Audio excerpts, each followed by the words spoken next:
This is a CBS News special report. I'm Jessi Mitchell in New York. Sources tell CBS News the man being sought as a suspect in the deadly shooting at Brown University has been found dead. Saturday's shooting in Providence, Rhode Island, killed 2 students and injured 9 others. Sources also tell CBS News law enforcement is investigating possible connections between that shooting and the murder of an MIT professor in Brookline, Massachusetts, Monday night.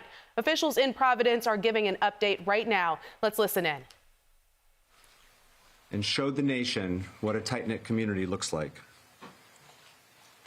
It was because of the information provided to us by neighbors and the tireless work of our Providence Police Department, the Rhode Island State Police, the FBI, the ATF, and many other federal partners. The incredible prosecutorial advice and guidance that we received from the Attorney General's office. We all worked well together to be able to identify this suspect. I know we will have a lot of questions still, and we will continue to work to get those answers.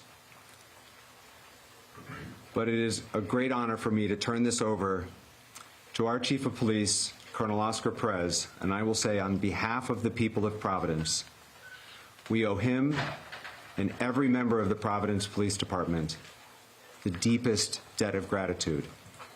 Colonel? Thank you very much, Mayor. Well, first and foremost, I want to offer my deepest condolences to the families, the victims. It was for them that this work was put together to make sure that they get the justice that they deserve and to ensure that this person was held accountable.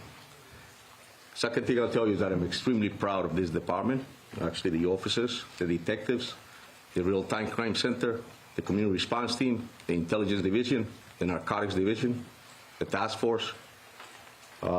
This past Saturday, as you all know, December 13th, Providence Police Department and Brown University Police Department responded to this horrific tragedy at Brown University 184 Hope. Our officers were there within minutes. That same day, Providence Police detectives immediately went to work. Looking for video footage to see who this individual was and who was responsible. A person of interest was identified from that video footage. The person of interest was observed on Hope Street, turning onto Waterman Street, and that was one of the first videos that we released. At the same time, every federal agency you can think of was reaching out to the Providence Police Department and responded to the capital city. Images were shared with media within hours. Persons of interest it was the same individual that has been the focus of this investigation since the beginning. All the new images that we received of this person of interest were shared with the media continuously over the past 6 days. This critical evidence was collected with the use of public assistance. As the mayor stated, I'm proud to be the chief of police of this city. I'm proud to be a product of this city for the reasons that the mayor stated. The community stepped up. It was all about groundwork, public assistance, interviews of individuals, and good old-fashioned policing. That is the type of police work that every police officer in this nation reminds themselves of, and that many do not understand. And that is critically important and often succeeds where technology alone cannot. We looked at financial records, we looked at video footages, and in the specific incident, it was actually a video that provided us with a description of a vehicle. That was corroborated through a tip that was received through the tip center. That room was packed with detectives, agents receiving calls on a daily basis. We started early and left late. Then Flock and the LPR was able to provide us with this description of this vehicle. That vehicle was picked up by Flock, which led us to a car rental place in Massachusetts. Through that, the agents and their work as well were able to get us footage of this individual, as well as a copy of the agreement which provided his real name. The video of that subject matched the description of that person of interest that this police department was desperate to put handcuffs on. That individual was identified as Claudio Neves Valenti, date of birth, and he was a 48-year-old man. He was a Brown student, he was a Portuguese national, and his last known address was in Miami, Florida. And I will tell you that he took his own life tonight. We have members of the Providence Police Department up in Salem, New Hampshire, and we also have the BCI unit.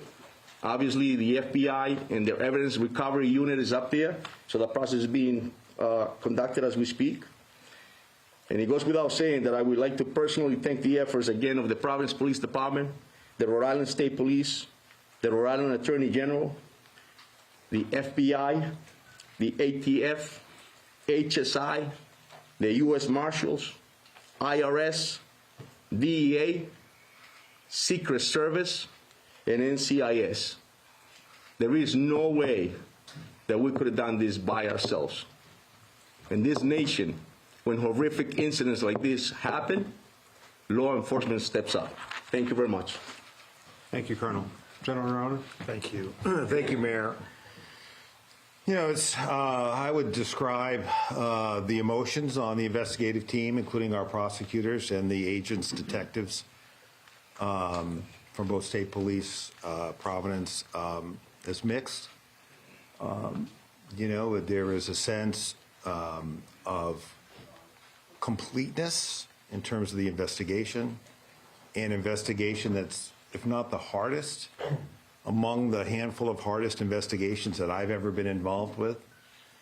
And the sense that we owed those 2 dead Brown students and the 9 injured Brown students and the students who were in that auditorium that weren't injured, and the Brown community and the Providence community results. The teams worked really hard. I think I mentioned that to you almost every night that we met with you. I wish they were all up here with us. That we wouldn't fit here, but it was remarkable to see the cooperation between the FBI agents, the ATF agents, the HSI agents, the Providence police detectives, the state police detectives, our prosecutors. And I will say that everybody brought a certain expertise to the table, but it is nevertheless a sad moment when you think about those young people who were hurt, injured, or worse, 2 of them are now deceased. You know, to me, this was always going to be an investigation where something was going to break it open. We were going to pull threads. We were going to gather evidence that would lead us in a particular direction. And I will say that if we were with you less than, well, I guess now more than 24 hours ago, we had that picture of that second individual. And I would say within an hour, no more than 2, I think it was under an hour, that person came forward to 2 Providence police officers over on the east side and said he had information, that he was that person and he had information that could help this case. And I remember last night watching his interview, and he blew this case right open. He blew it open. And that's how these cases sometimes go. You can feel like you're not making a lot of progress. You can feel like you're chasing leads and they don't work out. But the team keeps going because, you know, those of us with experience know that you're going to pull a lot of threads, and it's not always the first one that's going to get you where you need to go. But when you do crack it, you crack it.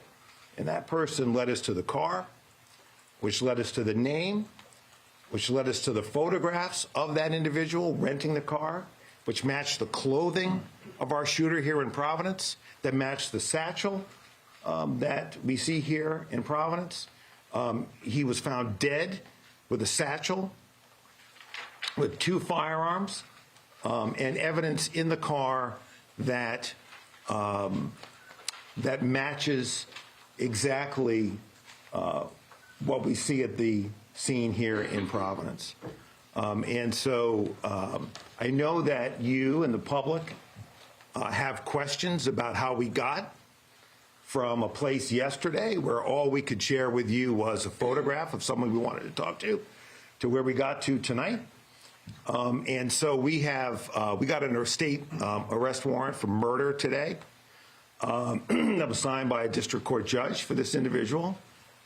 There won't be a prosecution now, of course, but that affidavit is on our website, and you will be able to see more and read more about how this investigation unfolded.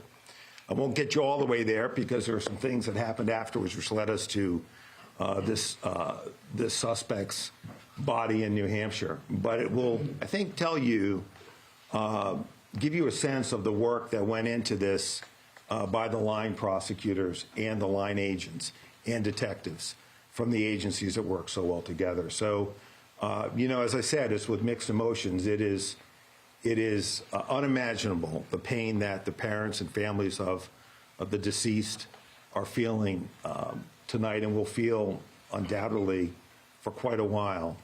But I hope that by bringing this person to justice, that we can at least give them the beginnings of some measure of closure. And I want to thank you all for your patience with me when I got a little testy with some of you. Those of you who know me from Rhode Island, you know that's my nature. So I really want to thank you for your patience. Thank you. Thank you, General. As has been said several times, the partnership with the FBI was invaluable, and so it's a pleasure to introduce Special Agent in charge of FBI, Ted Dox. Thank you, Mayor, and good evening. My name is Ted Dox, Special Agent in charge of FBI Boston. We got him. Shortly before 9 o'clock tonight, the FBI SWAT team executed court-authorized search warrants at a storage unit facility in Hampshire Road in Salem, New Hampshire. This is where we located Claudio Neves Valente, the individual who we believe was responsible for the Brown shooting. The latest developments in an intense 5-day manhunt, and is a result of an incredible amount of work dedicated by the law enforcement team standing here before you tonight. Every single agency brought their unique skills and expertise to this investigation. And we're motivated by the victims and survivors of this horrific incident. Even though the suspect was found dead tonight, our work is not done. There are many questions that need to be answered. There's a lot of evidence that needs to be processed, and most importantly, the victims and their families deserve special care and consideration. The FBI and our partners across Rhode Island, Massachusetts, and New Hampshire will continue to search for answers for the victims, survivors, and their families, to see what motivated this individual to carry out such a senseless act of violence. From the onset of this critical incident, it's been all hands on deck. The FBI deployed approximately 500 special agents, analysts, task force officers, and support personnel to assist our partners in this investigation. In addition to this extra manpower, all our specialty teams were activated, including Evidence Response Team, SWAT, Divert, and Victim Services Response Team, just to name a few. A special thanks to you, the media, as well as to the community. My sincere thanks to Colonel Perez, Colonel Weaver, AG Nerona, Brown University PD, and all of our partners. This was truly a team effort. Thank you. Thank you. Another critical partner at every step along the way was the ATF. I'd like to introduce Special Agent in charge of the ATF, Tom Greco. Good evening. My name is Tom Greco, the Special Agent in charge of ATF Boston. From the moment 911 reports of the shooting at Brown University came through, there's been an around-the-clock effort to identify the perpetrator and to protect the community. The men and women of ATF, including our special agents, our intelligence research specialists, and our support personnel, have been proud to support and be part of that effort, leveraging our unique experience, dedicated investigators, canine handlers, and crime gun intelligence technology such as NIBIN, the National Integrated Ballistics information network to compare ballistic evidence and our other available tools to support the investigation, and to help identify Claudio Neves Valente as the individual that we believe was responsible. ATF's mission, first and foremost, is to protect communities from violent crime. Each individual in this country deserves to live in peace and security in their homes, in their schools, in their places of worship, and in the streets. The actions of Claudio Neves Valente stole that right and terrorized the community. I'd like to emphasize to the public, this was a highly dangerous individual capable of extreme violence. And we're happy to have been part of this investigation and proud to have worked with our partners to identify him and see this through. Thank you very much. Thank you very much. From the very outset on Saturday, from our first press conference in the fire station to today, Rhode Island Governor Dan McKee has been by Providence's side every step of the way. The City of Providence is incredibly grateful for the governor's support, the state police, not just their assistance with the investigation, but in supporting the broader community. It's a pleasure to introduce Governor Dan McKee. Thanks, Mayor, and clearly your staff, I feel the same way with the team that you have, that we were happily able to assist.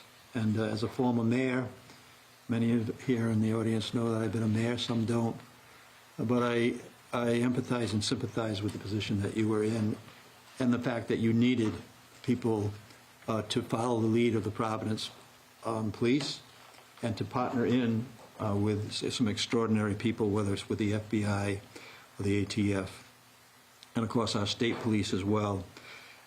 From the very beginning, my thoughts as a dad was with the families who suffered from the shooting.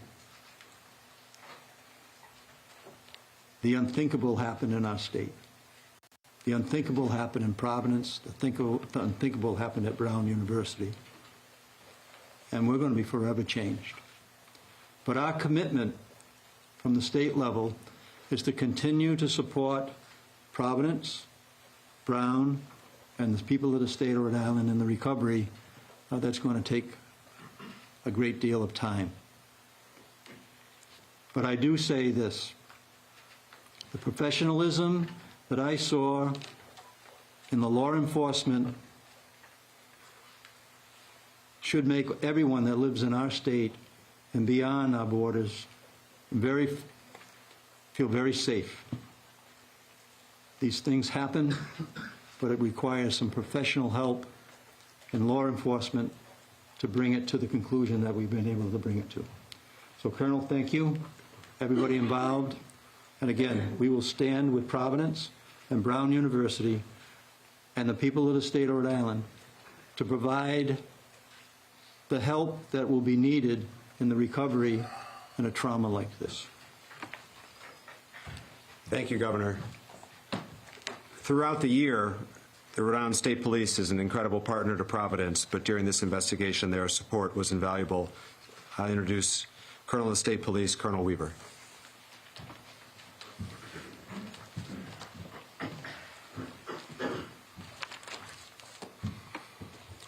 My name is Colonel Darnell Weaver, the Superintendent of the Rhode Island State Police.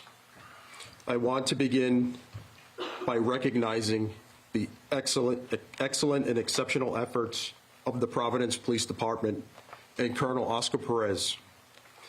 From the very first moments of this investigation, the Providence Police Department has worked collaboratively and relentlessly day and night on this investigation while protecting our capital city. Their detectives followed facts, developed evidence, and pursued every credible lead. Colonel Perez's leadership has been steady and decisive, focused on identifying the person responsible for this tragedy. As always, our troopers stepped up, working shoulder to shoulder with the Providence Police and our local, state, and federal partners. I want to give particular recognition to our detectives whose diligence and dedication contributed to this investigation. Our detectives and division leadership operated as a unified team, sharing intelligence, resources, and expertise.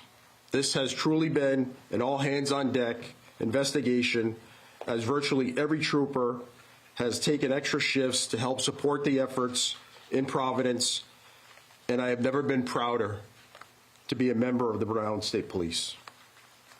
This year marks the 100th anniversary of the Rhode Island State Police, and this case stands out among one of the most challenging in our state's history.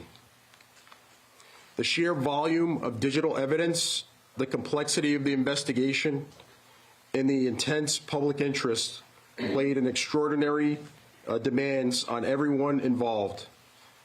Despite that pressure, investigators remain disciplined, methodical, and focused on facts. We are grateful for the assistance of the public, particularly those who shared our information, provided tips, and gave us doorbell camera footage and access to their property.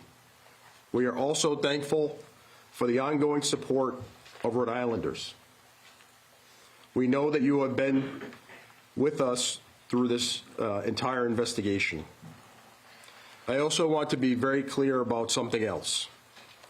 Criminal investigations are grounded in evidence, not speculation or online commentary. The endless barrage of misinformation, disinformation, rumors, leaks, and clickbait were not helpful in this investigation. Distractions and unfounded criticisms do not support this work. They complicate it and threaten to undermine the justice we seek for the victims and the grieving families. Despite these challenges, good police work prevailed, and we have lessons that we can bring forward from these long days ahead. To the Brown University community and the people of Rhode Island, be assured that this case reflects the law enforcement community and what we are capable of, and that we are committed to this state. We will continue to support the victims and the broader community as the healing continues. Thank you. Thank you, Colonel. Providence is so proud to be home to Brown University, and we are committed to working together with them in the future as they help heal their community as we do our broader Providence community. We continue to give condolences to the deceased and our prayers to those who are recovering. The leader of Brown has been a great partner through this whole process. I'd like to introduce President Christina Paxson from Brown University. Thank you. You know, nothing can really fully bring closure to the lives that have been shattered over the past week, but this may allow our community to move forward and begin a path of repair and recovery and healing. I want to thank the dedicated law enforcement agencies that have worked so tirelessly on this case, really around the clock, as well as our neighbors and others who participated in giving tips and helping with the investigation. We hope that this outcome tonight brings an increased sense of safety for our community at Brown and in the surrounding area. This has been a period of great fear and anxiety for many people, and now perhaps some form of relief. Truly, this week has been devastating for our community in a number of ways, including the experiences that members of our community have had with being targeted by online rumors and accusations. And I hope that this development also means an end to this truly troubling activity. So we remain focused on the safety and security of our community and in support for the victims of this senseless violence. Now, we know the public and our own Brown community members will want to know more about the individual now identified by law enforcement as the suspect in last weekend's shooting. And we can confirm the following to the best of our knowledge, based on our review in the very short time since law enforcement authorities made us aware of this development. and we provided this information to law enforcement as they build their case and wrap up the investigation. So Claudia Manuel Neves Valente was enrolled at Brown from the fall of 2000 to the spring of 2001. He was admitted to Brown's graduate school to study in the Master's of Science PhD program in physics, beginning on September 1st, 2000.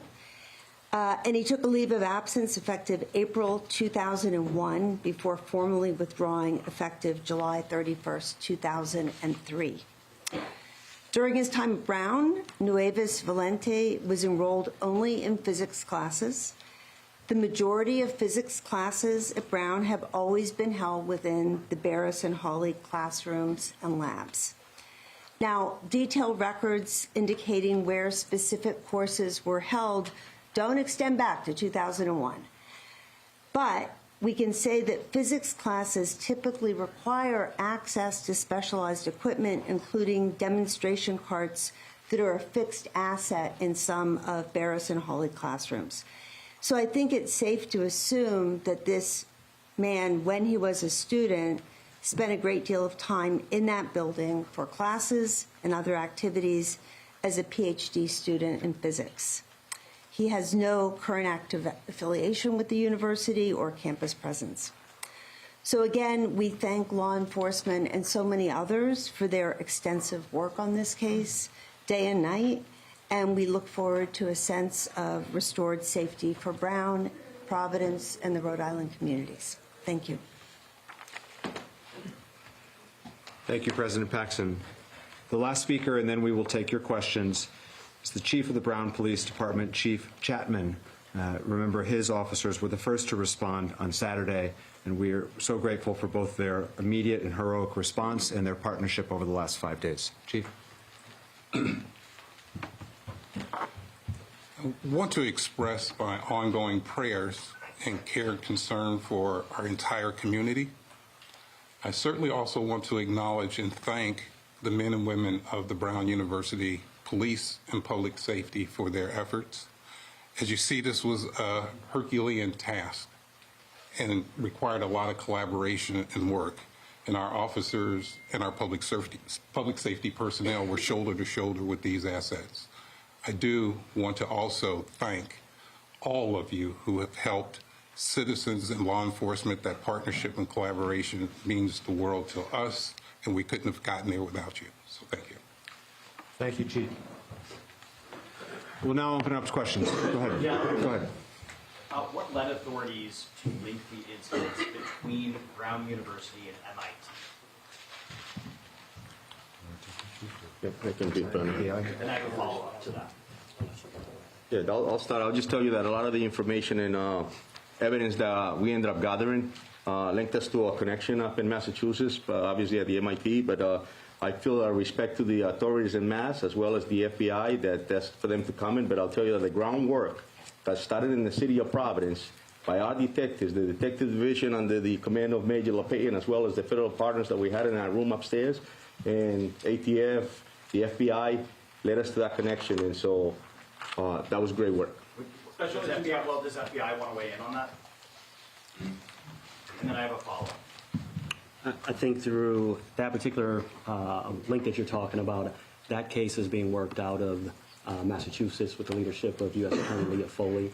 I believe that they are having a press conference today as well, where they'll reveal more to the general public at that time. I'd be remiss to start and kind of talk on this, to let them kind of have first dibs to kind of be the ones to tell the public about those particular links. And your follow-up. But your follow-up, sir. Then, as for the second person who came forward, what did that person tell you, and did that person know the shooter? So yeah, obviously I had mentioned at the last press conference that it was a person that we wanted to speak with. The work of the video collections that we had led us to identify that there was a person that actually encountered this individual. So it corroborated everything that we saw. We saw our person of interest. We saw that there was a vehicle involved. When this person came in, broke the case in the sense that explained to us exactly what we thought we had seen and put that individual at the crime scene. Obviously, that was that was the break, because we knew that we were in the right direction to ensure that we were going after this individual, but obviously took his life. Colonel. Go ahead. Steve. Thank you, Mayor. Did Mr. Valenti act alone, and is there an anti-Semitism component behind this, do you expect? As far as we know, Steve, he acted alone. And is there an anti-Semitism component to this? No, that we know of, no. John. Colonel, what was the events that led to the storage facility? So was he pursued there? Did he know authorities were going after him? When was he last alive? Like, how did that play out? So it plays out in the sense that we obviously, I just stated, we collected all the evidence. We were able to learn that there was a rental vehicle. We learned about that vehicle. There was financial records that were verified by the FBI, obviously, and other agencies. I'm sorry, actually, so another agency, so multiple agencies that verified financial records that brought us to that site to know that he had actually rented a site at the storage unit, and then we ended up in Salem.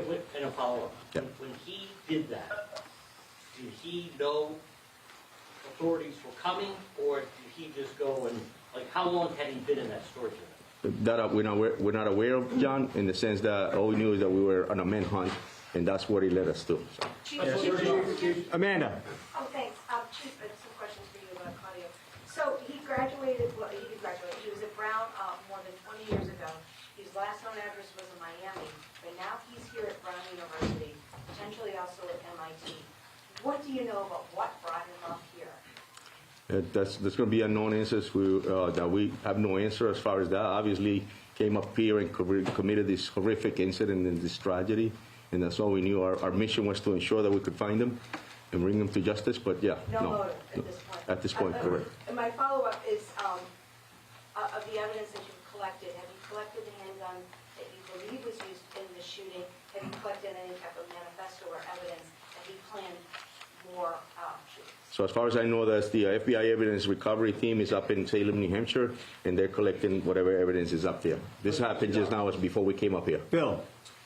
Any criminal history, political affiliations, any social media posts, anything of that sort that you can report to us about Mr. Valenti? Nothing that I know of, Steve.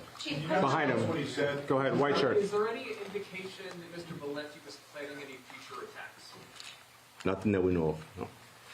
In the way back. Special Agent Docs, can you also tell us if the connection, I know you said you can't talk too much about the MIT, but the fact that it was a physics professor out of MIT and in the physics building and he was studying physics, have you tied all that up, and does that lead, why target one person in Massachusetts and then a whole class here in Providence?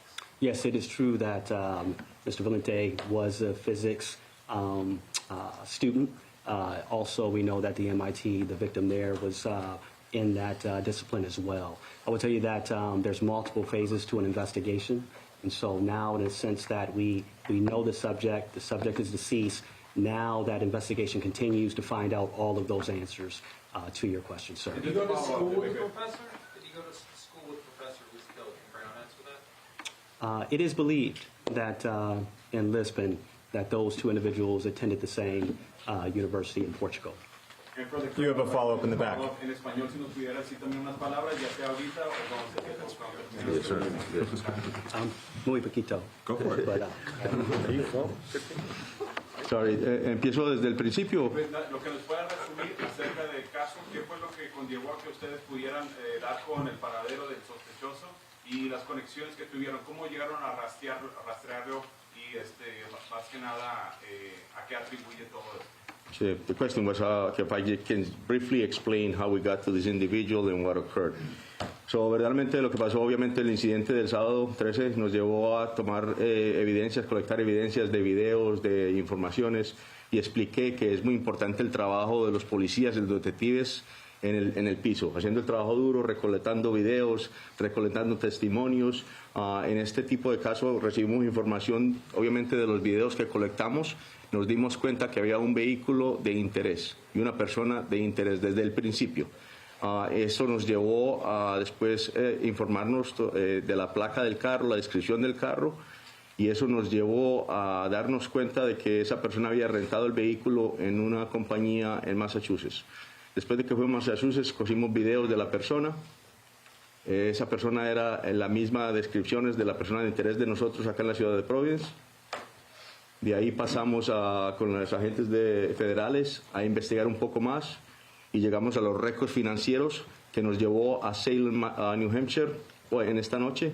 Allá hubo una entrada táctica del equipo del FBI y encontramos que esta persona se había quitado la vida ellos mismos. Ahora estamos investigando más si hay algo que necesitamos saber más de él. Alex. Colonel or AG, is there a note or manifesto of some kind, and is that providing any information about a motive or anything that they might have done leading up to the shooting? The FBI recovery team and forensics are up in Salem, New Hampshire. At this point, we don't have any of that. Any indication of why now? What's the significance behind why this happened on Saturday? That we don't know. Yeah, I don't think we know the answer to that question. I think there's a lot of unknowns with respect to motive. I mean, I think that the real issue here is the key was to identify this person, as we talked about yesterday. I think there are other answers that are coming, but once we were able to identify him, thanks to that individual who came forward, who led us to a plate, which led us to a rental car, which led us to that he rented that car in his own name. That really broke the case open. But in terms of why Brown, I think that is a mystery. I think there may be something going on in Massachusetts that I'm not fully familiar with because we're working this angle, but I think the Massachusetts authorities may be able to share that. Yeah, I don't think we have any idea why now or why Brown, why these students, why this classroom. That is really unknown to us, and it may become clear. I hope that it does, but it hasn't as of right now. Fox, go ahead. This is for the Colonel or the Attorney General. At 2:16, there was a surveillance video that showed the second person that apparently blew this case wide open, and also Mr. Valente. You see them disappear behind bushes. Was this second person following the shooter? Did he recognize him and confront him? What was that interaction like? And I have a follow-up. That's a great question, and I'll be all explained in the affidavit that the general stated it will be released. But I'll give you a brief sort of explanation about that. The person that we wanted to speak with had an interaction with this individual earlier in the day, and observed him later at that time where you just stated, and decided that he was going to encounter him and asked him why he was inside Brown. At that point, the subject of interest, Mr. Neves, actually ran. He was caught up by our person that we wanted to speak with. There was sort of a conversation between the two of them, and Neves asked him, "Why are you harassing me?" And at that point, the person that broke the case walked away.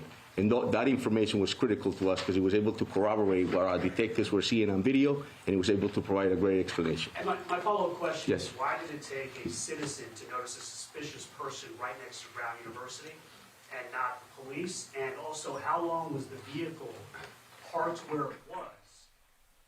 We got him. Those were the words from the FBI special agent in charge of the Boston field office after a manhunt spanning 3 states in 6 days. We saw several local, state, and federal law enforcement agencies represented at that press conference just now, and they all spent several hours today surrounding the storage facility you're looking at in Salem, New Hampshire. That's where they found suspect 48-year-old Claudio Manuel Neves Valente, dead of an apparent self-inflicted gunshot wound. This comes after the Saturday shooting at Brown University in Providence, Rhode Island, that left 2 students dead and 9 others injured as they prepared for a final exam.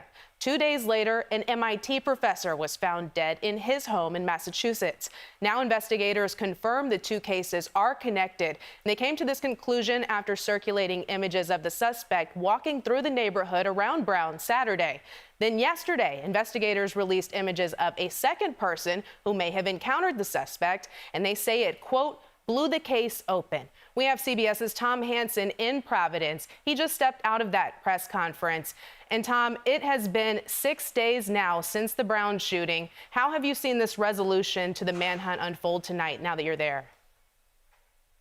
Yeah, well, you know, when the mayor says, Jessi, that the minutes feel like hours or they felt like hours, I can personally attest to that. This has been a painstakingly slow process throughout this week. But as you mentioned, that second person that authorities wanted to talk to clearly blew the case wide open. I actually got a chance to ask exactly what he said to authorities. And basically, he was the linchpin in this to confirm the identity of the shooter and then also point officials in the direction of a rental car that the shooter was using. That led them to get images of the shooter with his mask down. It got them to get paperwork that the shooter had to fill out in order to rent the car. So really a critical part of this investigation. Now, I want to dig into Valente because we are piecing together more of an image of who he was. As you mentioned, he was a student at Brown many years ago. He was studying for a PhD in physics, and that explains his familiarity or potential familiarity with the building, Barris and Hawley, where the shooting took place. You know, there wasn't a lot of footage, there was no footage, I should say, of him inside of the building, but he was able to enter through a door that was unlocked and exit through a door very quickly and evade arrest for a number of days. And so the president of Brown coming forward today saying that he actually had been studying in that building. That's where a lot of the physics courses are. And so just a lot of questions being pieced together, obviously ultimately ending up at that warehouse in New Hampshire. When we asked authorities about the potential connection or the confirmed connection, I should say, between MIT and Brown University, they deferred to a presser that's actually happening with Boston FBI at 10:30 p.m. Eastern. So we will still be waiting to see exactly what that nexus was between the two institutions and the two crimes that this shooter carried out. But tonight, the authorities here saying that Providence and the surrounding communities can sleep a little easier knowing that Valente has been identified and he, I should mention also, killed himself in that warehouse. So that is something that we know, but that these communities can rest just ever so slightly easier knowing that this has all come to an end, Jessi. And Tom, I know we're still getting more information about the incident in Massachusetts, but investigators did just say just now that they confirmed Valente did go to college in Lisbon, Portugal with the MIT professor who was killed in his home. And so that is a new piece of information. But now that Valente is dead, do we have any idea of the next steps in the investigation to identify a motive and find closure for these families? Well, naturally, investigators are going to be looking into Valente's home in Miami and any other potential pieces of evidence that could lead to a motive.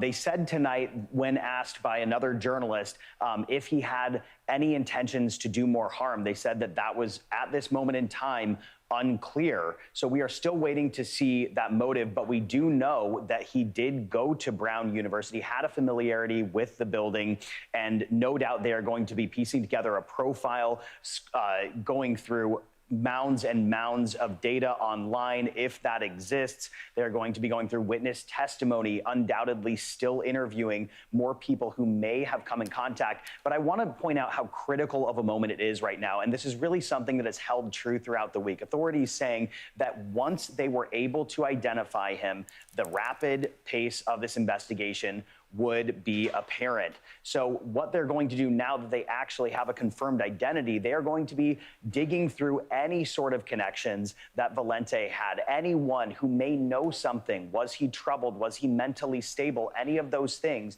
they are going to be piecing that all together to create a profile in order to carry out a motive, or to conclude a motive, I should say. The other thing I should point out is they did mention that there is some evidence that is left in the rental car, which they are searching through. They are also searching through a satchel that was seen on his body in some of the security footage in and around Brown University's campus. So there are still a lot of answers that need to come about. A lot of questions that need to be answered here, but no doubt that next critical phase in the investigation, of course, is to answer the question why. Jessi. Tom, thank you so much. Once again, Providence police say the Brown University shooter, a 48-year-old former student at the school, was found by investigators to have taken his own life. Our coverage will continue on CBS News 24/7, your local news, and on CBS Mornings.